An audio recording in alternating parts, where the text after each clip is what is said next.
echo of his call. ஆண்டவரும் இரட்சகருமாகிய இயேசு கிறிஸ்துவின் இனிய நாமத்தில் உங்களை வாழ்த்துகிறேன். ప్రభు రక్షకుడైన యేసుక్రీస్తు నామమునందున మిమ్మల్ని ఆహ్వానిస్తున్నాను. 16 மொழிகளிலே வெளியிடப்படும் அழைப்பின் எதிரொலி பத்திரிகையின் ஊழியர்கள் சார்பில் உங்களை வாழ்த்துகிறேன். 16 భాషల్లో ప్రచురమై అవుతున్న ఎకో ఆఫీస్ కాల్ పత్రిక సిబ్బంది వాళ్ళ తరఫు నుంచి మిమ్మల్ని అందరినీ అభినందిస్తున్నాను. ஏசாயா 41 அதிகாரம் 17 வசனம் ஏதமாக சொல்கிறது. యెషయా గ్రంథం 41వ అధికారం 17వ వచనం ఇలా సెలవిస్తుంది, நான் அவர்களை கைவிடாதிருப்பேன், నేను వారిని విడనాడను అని చెప్తున్నాడు దేవుడు. இது சர்வ வல்லமையுள்ள ஆண்டவருடைய வார்த்தை. ఇది సర్వశక్తిమంతుడైన ప్రభువు సెలవిచ్చే వచనం. இது மனிதனுடைய வார்த்தை அல்ல, ఇది మనిషి చెప్పే వచనాలు కావు, ஆண்டவருடைய வார்த்தை. ఇది ప్రభు వచనం. கைவிடாதிருத்தல் என்றால் ஆபத்தில் கூட இருத்தல். విడనాడను అంటే మన ఆపదలో మనతో తోడుగా ఉండటం.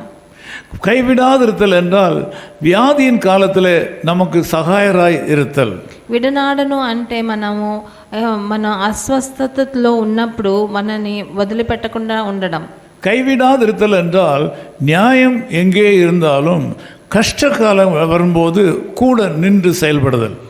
విడనాడను అంటే మనకి న్యాయం దొరకనప్పుడు కూడా మనతో ఉండి మనకి విడుదలనిచ్చే, అది தனித்து விடப்படும் போது கூட இருந்து சாதகமாக செயல்படுவதை கைவிடாதிருத்தல் என்று சொல்கிறோம். విడనాడను అంటే మనము ఒంటరిగా ఉన్నప్పుడు మనతో తోడుగా ఉండి మనకు సహాయం చేసే అది విషయం. ஆண்டவருடைய குணாதிசயத்தில் மிக முக்கியமான குணாதிசயம், ஆண்டவர் தம்முடைய பிள்ளைகளை எந்த காலத்திலையும் கைவிட மாட்டார். ప్రభు గుణాతిశయంలో ఒక ముఖ్యమైనది ఏంటంటే ఎన్ని కష్టాలు వచ్చినా ఆయన జనులను ఆయన విడనాడను అని చెప్తున్నాడు. இன்றைக்கும் உங்களையும் ஆண்டவர் கைவிட மாட்டார். ఈ రోజు కూడా మిమ్మల్ని దేవుడు విడనాడాడు. உங்கள் சிறுமையில் உங்களோடு கூட இருந்து உங்களை கைவிட மாட்டார். మీరు మీ దీనత్వంలో కూడా మీతో ఉండి తోడుగా ఉండి మిమ్మల్ని విడనాడను. உங்கள் ஏழ்மையிலையும் எளிமையிலையும் ஆண்டவர் உங்களை கைவிடாமல் காப்பார். మీ దీన దరిద్రతలో కూడా ఆయన మిమ్మల్ని విడనాడకుండా మిమ్మల్ని కాపాడతాడు. நீங்கள் ஒரு குற்றத்தை செய்திருந்தாலும் நீங்கள் ஆண்டவரிடத்தில் அறிக்கை செய்யும் போது அவர் உங்களை கைவிடாதிருப்பார். మీరు ఏదైనా పాపం చేసినా కూడా దాన్ని మీరు ఆయనకి చెప్పి మీరు క్షమార్పణ అడిగినప్పుడు మిమ్మల్ని విడనాడడు. ஆண்டவர் இந்த காலவேளையில் சொல்கிறார், ஆண்டவர் மலைகளின் மேடுகளிலிருந்து உங்களுக்கு ஆறுகளை உண்டாக்குவார். ఈ ప్రొద్దుటి వేళ ప్రభువు మీకు సెలవిస్తున్నాడు, పెద్ద పెద్ద కొండల నుంచి మీకు నదులని ప్రవాహింపచేస్తాడని. ஆழமான பள்ளத்தாக்குகளிலிருந்து நீரூற்றுகள் புறப்பட்டு உங்கள் தாகத்தை தீர்க்கும். లోతైన చోట్ల నుంచి మీకోసం కొత్త కొత్త నీటి ఊర్తలను చేస్తాడని. உங்கள் வாழ்க்கையின் வனாந்தரமான பகுதிகள் தண்ணீர் தடாகங்களாக மாறும். మీకు దరిద్రులుగా ఉన్న మీకు కూడా ఆయన లేని ఒక ఎండగా ఉన్న చోటు నుంచి నీళ్ళని వర్షింపజేస్తాడు. உங்கள் வாழ்க்கையின் வறண்ட பூமியானது நீர்க்கேணிகளாக மாறும். మీ జీవితం ఎండిపోయిన జీవితంగా ఉంటే కూడా దాంట్లోంచి నీరు ఊరేలాగా చేస్తాడు. இப்படியே இன்றைக்கு அசாதாரணமான காரியங்கள் நடக்கும். ఈ రోజు అసాధారణమైన ఇట్లాంటి విషయాలు మీ జీవితంలో జరుగుతాయి. அதை நீங்கள் ஆண்டவராகிய இயேசு கிறிஸ்துவின் நாமத்தில் பெற்றுக்கொள்ள முடியும். ఇవన్నిటిని మీరు ప్రభువైన యేసుక్రీస్తు నామమున పొందవచ్చు. ఉన్నతమైన యేసువిன் నామத்தில் நீங்கள் இந்த అద్భుతங்களை பெற்றுக்கொள்ள முடியும். இன்றைக்கு ఉన్నతమైన ప్రభువైన యేసుక్రీస్తు నామమునందున ఈ రోజు ఈ అన్ని ఆశీర్వాదాలను మీరు దక్కించుకోవచ్చు. ஜெபிப்போம், ప్రార్థన చేద్దాం. அன்பான ஆண்டவரே உமக்கு நன்றி.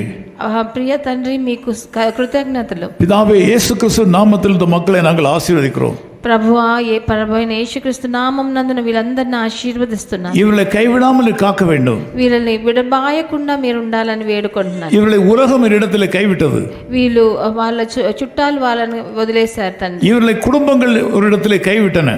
వీళ్ళ కుటుంబ జనులు వాళ్ళని వదిలేసి ఉండొచ్చు. இவர்களை பொருளாதாரம் சில இடங்களில் கைவிட்டன. వాళ్ళకి ఆర్థిక పరిస్థితి వాళ్ళని వదిలేసి, நீர் கைவிட மாட்டேன் என்று சொன்னதற்காக உமக்கு ஸ்தோத்திரம். కానీ మీరు విడబాయను అని చెప్పినందుకు మీకు స్తుతులు, వందనాలు. வருங்கால ஆசீர்வாதமா இருக்க உம்மை நாங்கள் நன்றியோடு துதிக்கிறோம். వాళ్ళ భవిష్యత్తు కాలం వాళ్ళకి ఆశీర్వాదకరంగా మార్చండి తండ్రి. இயேசு கிறிஸ்துவின் நாமத்தில் ஜெபிக்கிறோம் பிதாவே. ప్రభువైన యేసుక్రీస్తు నామమునందున వేడుకొంటున్నాం తండ్రి.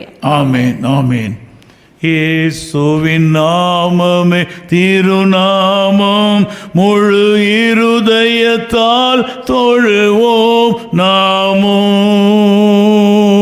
இயேசுவின் நாமமே திருநாமம் முழு இருதயத்தால் தொழுவோம் நாமோ காசினியில் அதனு கிண இல்லையே விசுவாசித்தவர்களுக்கு குறைவில்லையே காசினியில் அதனு கிண இல்லையே விசுவாசித்தவர்களுக்கு குறையில்லையே இயேசுவின் நாமமே திருநாமம் முழு இருதயத்தால் தொழுவோம் நாமோ இயேசுவின் நாமமே திருநாமம் முழு இருதயத்தால் தொழுவோம் நாமோ. Echo of His Call Ministries, 10 Muhammad Abdullah 2nd Street, opposite International Cricket Stadium, Chepauk, Chennai 600005, India. Phone 9144-2852-8282. Mobile phone and WhatsApp 91-98412-71858. Email sam@echoofhiscall.org. Website www.echoofhiscall.org. God bless you.